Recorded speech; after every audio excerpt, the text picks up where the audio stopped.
राधे राधे दोस्तों। बहुत से स्टूडेंट्स का ये सवाल होता है कि हमारे 10th या 12th में 60 या 50% मार्क्स हैं, तो क्या हम एसएससी सीजीएल का एग्ज़ाम निकाल पाएंगे, या फिर हम मैथ्स में या इंग्लिश में बचपन से ही वीक हैं, तो क्या हम एसएससी सीजीएल में इंस्पेक्टर की पोस्ट ले पाएंगे। तो दोस्तों, अगर आपको भी कोई ऐसा डाउट है तो ये वीडियो आपके लिए, ये आज आपका नज़रिया ही बदल देगी फॉर एसएससी सीजीएल। दोस्तों, आज की इस वीडियो में हम उस कड़वे सच और स्ट्रेटेजी की बात करेंगे। अगर आपको भी लगता है कि एसएससी सीजीएल सिर्फ टॉपर्स के लिए एग्जाम है, तो आप इस वीडियो में बने रहिए। ये आपकी आज पूरी गलतफहमी, या फिर आप ये कह लीजिए कि पूरा जो आपके मन में चल रहा है कि एग्जाम सिर्फ टॉपर्स के लिए, आपका पूरा नजरिया ही बदल देगा एसएससी सीजीएल को। दोस्तों, एसएससी सीजीएल कोई आईआईटी या फिर यूपीएससी का एग्जाम नहीं है जिसमें आपको बहुत ज़्यादा सोचना पड़ेगा, आउट ऑफ बॉक्स बहुत ज़्यादा पढ़ना पड़ेगा या आउट ऑफ सिलेबस। हम बात करते हैं reality check toppers and average students की। दोस्तों, सबसे पहली बात, मैंने अभी आपको बताया था कि ये कोई यूपीएससी का एग्जाम नहीं है। जो पुरानी हमारी मार्कशीट होती है वो सिर्फ एक कागज का टुकड़ा है। सबसे पहली बात, हम बात करते हैं सिलेबस की। सिलेबस यहाँ पर सिर्फ 10th लेवल तक का मैथ्स और इंग्लिश, बेसिक इंग्लिश यहाँ पर आती है। दूसरा दोस्तों, कंसेप्ट, ठीक है, शायद जो टॉपर्स होते हैं उन्हें कंसेप्ट जल्दी समझ आ जाता है, लेकिन सिलेक्शन उनका ही होता है जो 1000 बार 1500 बार प्रैक्टिस करते हैं। ठीक है, फिर हम बात करते हैं जीरो।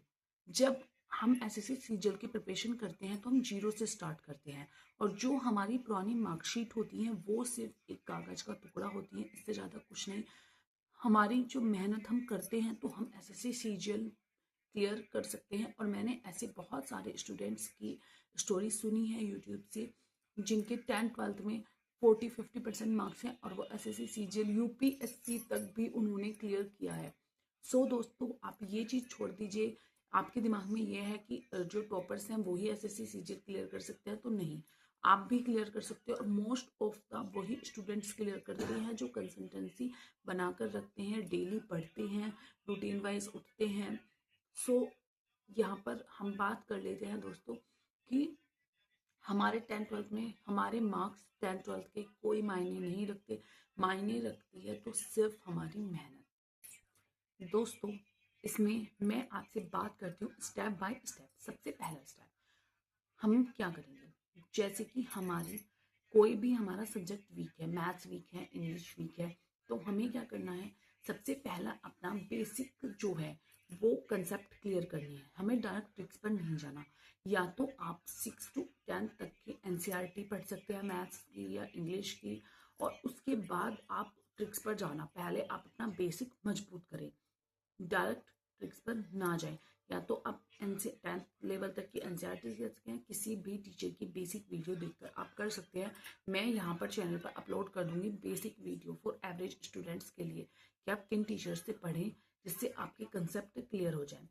थर्ड चीज़ है दोस्तों, सेकेंड चीज़ है दोस्तों कि हमें क्या करना है, जैसे टॉपर स्टूडेंट्स होते हैं तो वो 2 दिन पढ़ के क्या करते हैं, छोड़ देते हैं। लेकिन जो एवरेज स्टूडेंट होते हैं वो 6 से 7 घंटे डेली पढ़ते हैं, बार बार उन चीज़ों को रिवाइज करना। ठीक है, जो एवरेज बच्चे होते हैं, और जो बार बार आप उन चीज़ों को पढ़ रहे हो तो आप क्या हो, बाजी मार लेते हो टॉपर्स स्टूडेंट्स की जगह, क्योंकि वो 2 दिन पढ़ के छोड़ देते हैं। क्योंकि एसएससी सीजीएल कोई इंटेलिजेंस का गेम नहीं है, एसएससी सीजीएल है स्टेमिना का गेम। मतलब आप कंसिस्टेंसी से पढ़ रहे हो, जीरो से आपने स्टार्ट किया है, तो उसमें कोई भी मतलब ऐसा नहीं है कि टॉपर ही करेगा। टॉपर क्या है, 2 घंटे पढ़ के या 2 दिन पढ़ के छोड़ देता है। आप डेली उस चीज़ को पढ़ रहे हो तो उससे क्या होगा, आपका क्या है, बेस मजबूत होगा। और मैं भी कोई टॉपर स्टूडेंट नहीं हूँ, मैं भी एक एवरेज स्टूडेंट हूँ, और मैं आपके साथ तैयारी शुरू कर रही हूँ एसएससी सीजीएल की। मैं भी आपको वीडियो बना के दे रही हूँ चीज़ों की, जो मतलब जो डाउट मेरे थे, मैं उन डाउट्स पे आपको वीडियो यहाँ पर। दोस्तों, थर्ड स्टेप है यहाँ पर मॉक टेस्ट। आप मॉक टेस्ट दे रहे हो, इसमें क्या होता है कि आपके मार्क्स कम आए तो बच्चे क्या है, मॉक टेस्ट देना छोड़ देते हैं। आने दो मार्क्स कम, कोई बात नहीं, लेकिन मॉक टेस्ट जो है वो मार्क्स के लिए नहीं है, वो यहाँ पर अपनी गलतियां सुधारने के लिए दिया जाता है। तो आप टेक्स्ट बुक से एसएससी सीजीएल के मॉक टेस्ट परचेज कर सकते हो। सो दोस्तों, आपका थर्ड स्टेप भी मैंने बता दिया कि आप इसमें एसएससी सीजीएल में मॉक टेस्ट जरूर दीजिए। आप एवरेज स्टूडेंट्स हैं, आपके मार्क्स कम आ रहे हैं, कोई भी प्रॉब्लम नहीं है। वो जब आप मॉक टेस्ट देते हो तो उसमें आपको याद रखिए दोस्तों, एसएससी सीजीएल में सिलेक्शन के लिए आपको कोई स्पेशल होने की ज़रूरत नहीं है, बस कंसिस्टेंसी की ज़रूरत है। और अगर आपका मैथ्स या इंग्लिश कोई भी सब्जेक्ट वीक है तो आप मुझे कमेंट करके ज़रूर बताएं। बाय बाय, मिलते हैं फिर।